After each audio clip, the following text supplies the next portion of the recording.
अम्मा, मैंने मनाल को आज एक लड़के के साथ गाड़ी में देखा है। तो तुमने पूछा नहीं कि वो लड़का कौन था? पूछा था। आई थिंक मनाल उसमें इन्वॉल्व है और कह रही थी कि उसने प्रपोज भी किया है। अच्छा।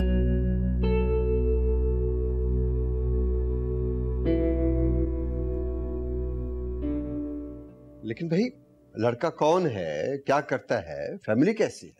मैं ज्यादा तो नहीं जानती, लेकिन अभी रिसेंटली मनाल उससे मिली है, ज्यादा वक्त नहीं हुआ।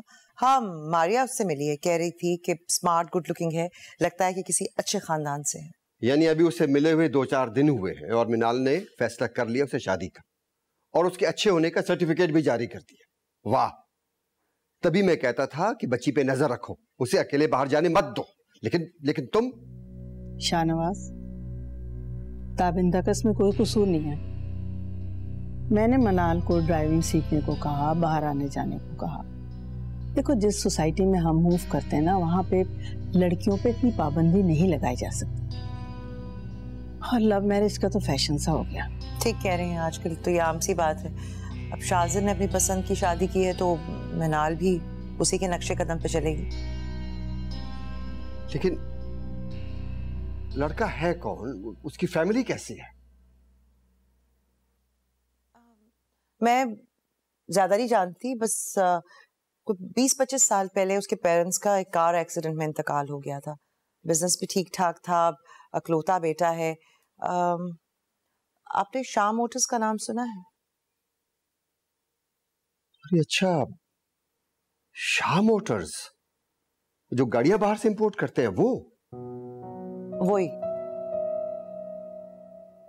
हाँ, जफर साहब को तो मैं जानता था, वो बहुत बड़े बिजनेसमैन और पूरे शहर में उसकी बड़ी जबरदस्त रेपुटेशन। ठीक कह रही हो तुम, 25 साल पहले उनका कार एक्सीडेंट में इंतकाल हो गया था। सब कुछ उसके बेटे ने संभाला हुआ है, सब बिजनेस को वही लुक आफ्टर कर रहा है। तो आप जानते हैं उन लोगों को? हाँ, मेरी मुलाकात तो थी, लेकिन मैं कामरान से कभी भी नहीं मिला। सुना है कि बहुत अच्छा काम कर रहा है और वेल ऑफ है और इसकी भी बहुत अच्छी रेपुटेशन है। 30 साल का हो गया माशाल्लाह, अभी तक शादी नहीं की है उसने। देखो, लड़के के बारे में तो पूछगछ कर ली जाएगी, फैमिली बैकग्राउंड का भी पता चल जाएगा, लेकिन लड़के से खुद मिल लेना ज्यादा बेहतर है कि वो खुद कैसा है। मुझे यकीन था कि मनाल की पसंद बुरी नहीं होगी, मिल के देख लेते हैं उन लोगों से। अच्छा, मिनाल से कहो कि वो उसे कल डिनर पे इनवाइट करे, मैं उससे मिलना चाहता हूँ।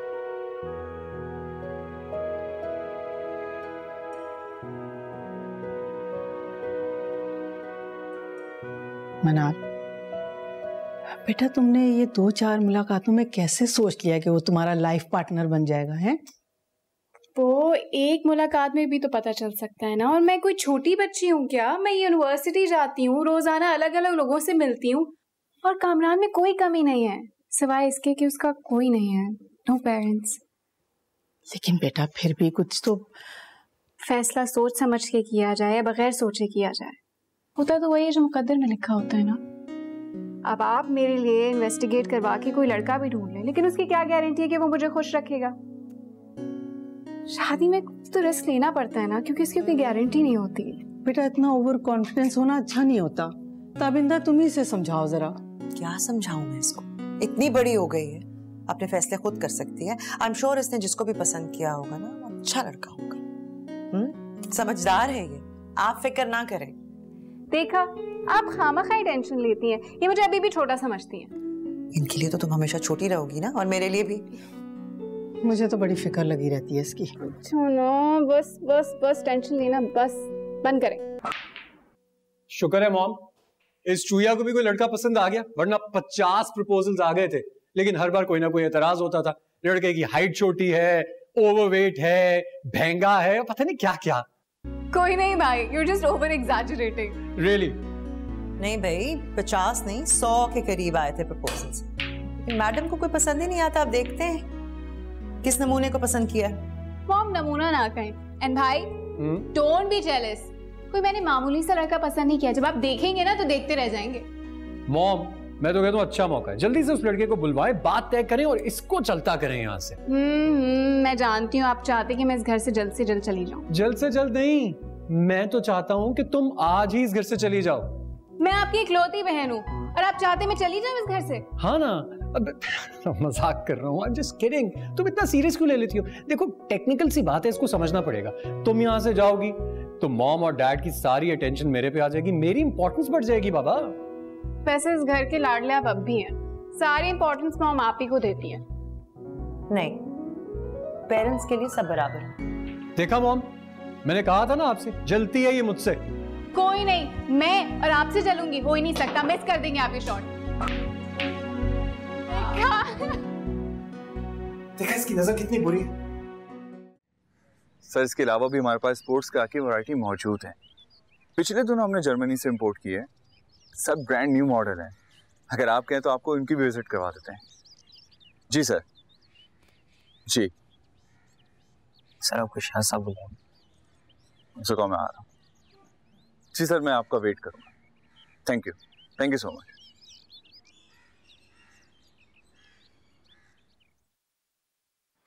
सर मैं आई कम इन? अरे कामरान आओ।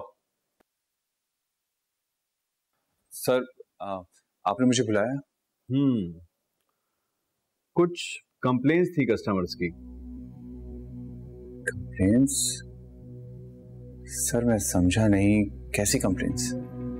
मुझे मालूम हुआ है कि सेल्स डिपार्टमेंट के कुछ लोग ठीक से ध्यान लगाकर काम नहीं कर रहे, मेरी एब्सेंस में बाहर घूमते रहते हैं, और खासकर तुम्हारे मुतालिक ये सुनने में आया है कि तुम वर्किंग आवर्स में कुछ कस्टमर्स की गाड़ियां लेकर बाहर घूमने के लिए निकल जाते हो। नहीं सर, ऐसा कुछ भी नहीं है सर। हाँ मैं एक दो दफा गया हूँ क्लाइंट के कहने पे सर, उनकी गाड़ियों को मेंटेनेंस करवाने के लिए। सर आप तो मुझे जानते हैं ना, मैं तो आपका वफादार हूँ। सर आप खुद बताइए, इन 2 सालों में कभी भी किसी भी किस्म की कोई कंप्लेन आई है मेरे खिलाफ?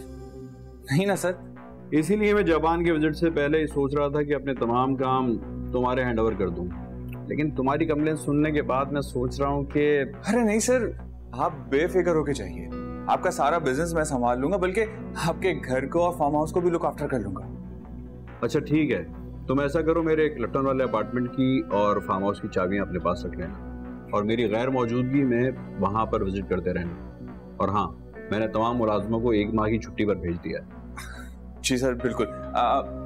सर वैसे आप वापस कब तक आएंगे? मैं 1 या 1.5 महीने में वापस आ जाऊंगा।